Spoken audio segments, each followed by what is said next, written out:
If you work from home and live with others, you will be interrupted. It is unavoidable. However, there are some strategies that you can put in place to minimize the impact and reduce the frequency of these interruptions.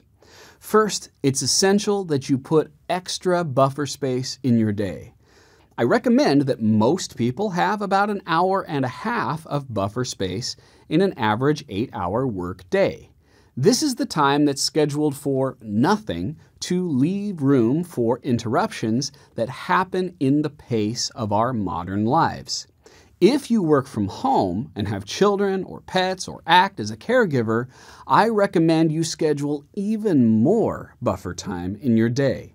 This empty buffer space gives you flexibility and freedom to deal with these interruptions when they occur.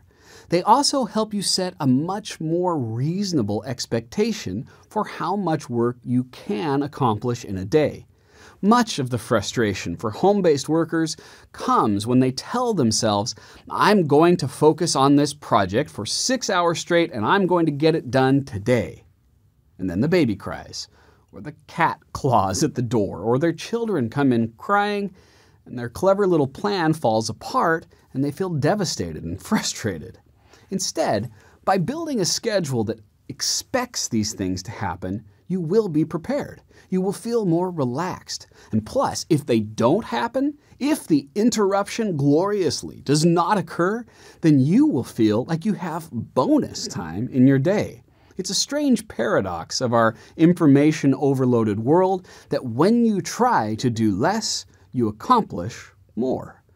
In addition to just having unstructured buffer time, plan so that your schedule has focused times for loved ones on a consistent basis. For instance, a common scenario for many working parents is that their children arrive home at a certain time each day. While the children do not need constant attention, that first half hour of when they return home is usually when they want to tell you about their day, decompress, make sure that you're there. For example, if your children get home at 3 o'clock each day, you may schedule time from 3 to 3:30 to give them attention for that first half hour, and maybe a little buffer time, say 15 minutes before and after, to help you transition to it and transition back to work afterward. You can also set the expectation for them that if they have questions or needs, they should ask it during that time. And then you're going to go back to work and be focused, and during that time they need to take care of things themselves. Now, that sounds great. Wouldn't it be nice if everything happened exactly that way? But it won't. When an unexpected interruption comes from a family member, ask them, or even ask yourself, can this wait until my finish line? For instance, if I'm going to stop work at 5:30, can it wait till then? By asking this question, you're bringing attention to the need to stay focused. You may realize that what you think is an emergency is really just an impatiency. If it can't wait until the end of the day, perhaps there's a natural break coming soon.